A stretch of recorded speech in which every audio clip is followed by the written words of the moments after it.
Você já parou para pensar se você conhece bem o seu temperamento? Então vamos pensar, ele é diferente de personalidade, que é o nosso conjunto de características que nos define como pessoa. E o temperamento é a nossa forma, nossa maneira de reagir. Então ele representa exatamente a disposição da nossa alma, de como das nossas experiências, como a gente reage, tá? Então nós temos 4 tipos de temperamento. E pense, você pode ter um mais determinante, mas também pode ter um que não predomina tanto, mas está lá junto e que determina muito do seu modo de reagir. Então, nós temos o temperamento colérico, tá? Esse temperamento colérico, ele tem uma característica de um raciocínio muito aguçado, uma vontade forte. O colérico, ele tem muita paixão pelo que faz, ele aspira à ascensão, ele é muito entusiasmado, tá, por aquilo que ele põe como meta. Então, o colérico ele tem essa vantagem e muitas vezes ele é confundido como aquele que é irado. E também é uma característica, né? Ele direciona muito suas energias, se concentra em determinado assunto e tem uma paciência. Ele também se torna uma pessoa paciente, muito forte para superar e suportar incômodos, é estimulado constantemente para ações, desafios, né? Então ele tem muita persistência e ele não teme muito dificuldades. Ele se propõe a fazer algo e o colérico, ele tem até uma dominação de liderança muito boa. O que ele precisa apenas controlar é a forma de reagir do colérico. Ele é muito movido por aquilo que é intenso nele. Então, ele reage bastante àquilo que também lhe desagrada, com bastante intensidade. Temos o temperamento melancólico. Esse também é um temperamento que é importante, ele tem várias características boas. Ele é uma pessoa que se aprofunda, é muito profundo, o melancólico, ele aspira profundidade nos seus relacionamentos, tudo que ele faz. Ele tem um ritmo mais lento, porém muito constante. Ele não se irrita tão frequentemente, tá? Como o que a gente viu, o colérico. Ele não chega imediatamente e, de repente, vai impressionando, não. Ele vai conseguindo seus espaços gradativamente. O melancólico, ele tem uma facilidade boa com relação à memória, ele tem uma também é equiparado a uma firmeza que não é fácil de arrancar o melancólico também de seus propósitos. Agora, ele tem uma tendência ao silêncio e à solidão, à solitude. Ele fica facilmente distraído e ele fica muito bem consigo mesmo, nas suas próprias ideias, tá? E ele precisa de tempo, ele tem esse ritmo, né, muito pessoal.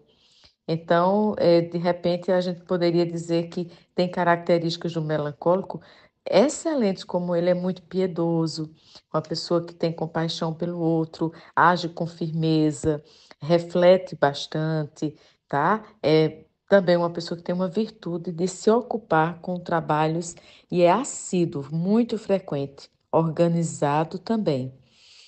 Aí temos o temperamento fleumático.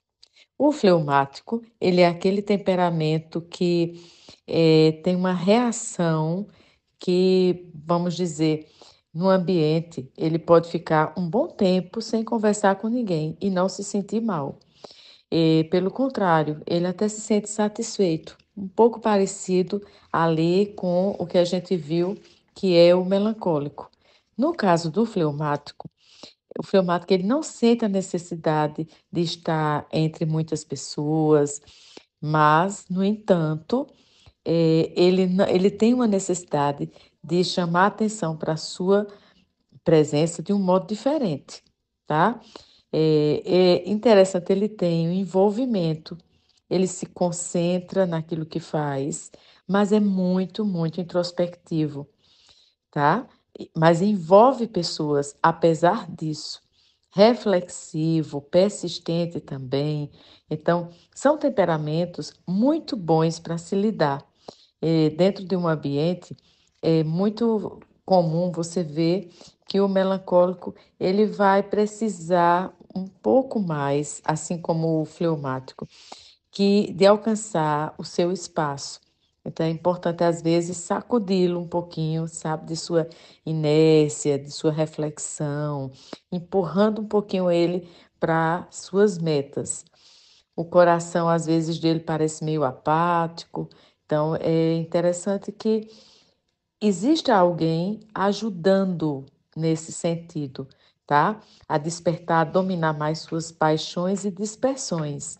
Então, o fleumático, ele precisa sim disso, apesar de ser alguém que pode contribuir muito com o seu temperamento. O sanguíneo, ele se distingue um pouco dos outros três.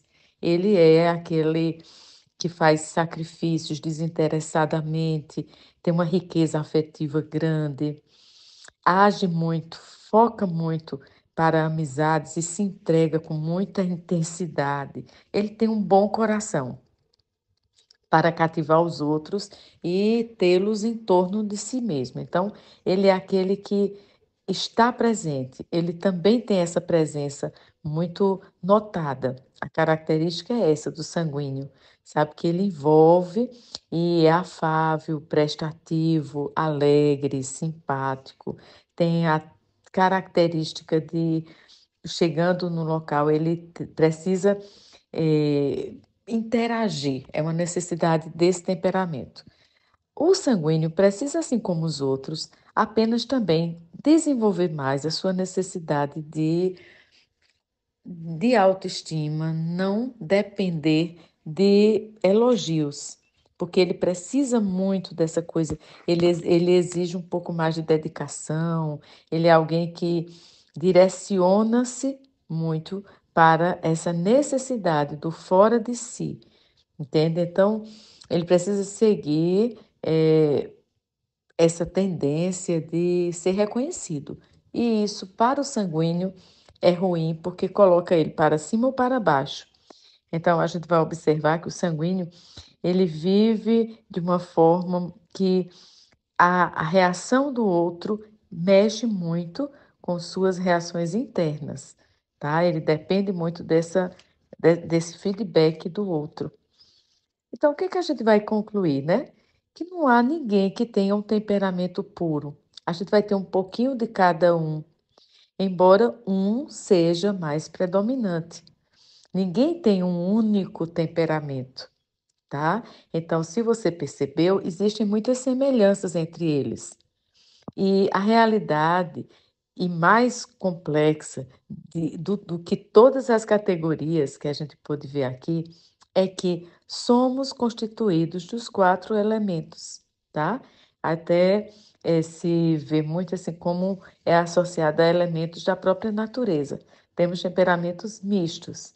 Então, o amadurecimento humano é que vai aprimorar nossas características de personalidade, nossos traços e também nossas formas de reagir a determinados impulsos provenientes da nossa vida cotidiana. E como isso vai determinando o nosso modo de reagir, dos nossos temperamentos. Existem teóricos mais recentes que fazem até uma relação desses temperamentos aos aspectos da natureza. Então, eles vão dizer que por exemplo, cada temperamento é de alguma forma movido por essas estruturas minerais, tá? Trazendo um pouquinho para cá. Então, eles vão dizer que os quatro temperamentos que eles associam aos elementos quente, frio, seco e úmido, e fala mais ou menos que os temperamentos eles vão reagindo de acordo com esses aspectos. Por exemplo, colérico, quente, seco, então está ligado ao símbolo do fogo. Aí, então, quem tem um temperamento melancólico, frio e seco, são suas características, e segundo os teóricos recentes, eles vão falar que essa secura do temperamento melancólico significa que as pessoas tendem a se deixar impressionar menos pelos bens sensíveis. Então, é ligado à terra, o elemento terra. E aí a gente vai ver o fleumático, ligado ao frio, temperamentos que eles associam dos anteriores, quente e frio, mas ambos nos quadrantes de qualidade seca, cuja impressão dos impactos na alma é longa. Então, está ligado ao elemento água úmida, né?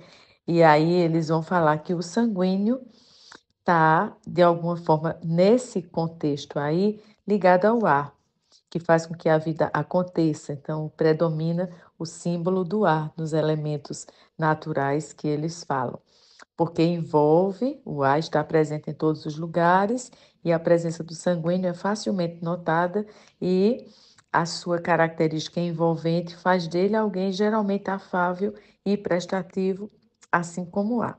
Então, fica aí só para você se autoconhecer mais e lembrando que temperamentos podem ser moldados, podem ser transformados, tá? E a gente pode buscar isso ao longo do nosso amadurecimento. Um abraço de Josi Plessis Marques e você pode encontrar mais conteúdos como esse no nosso podcast Psicologia e Cotidiano. Um abraço.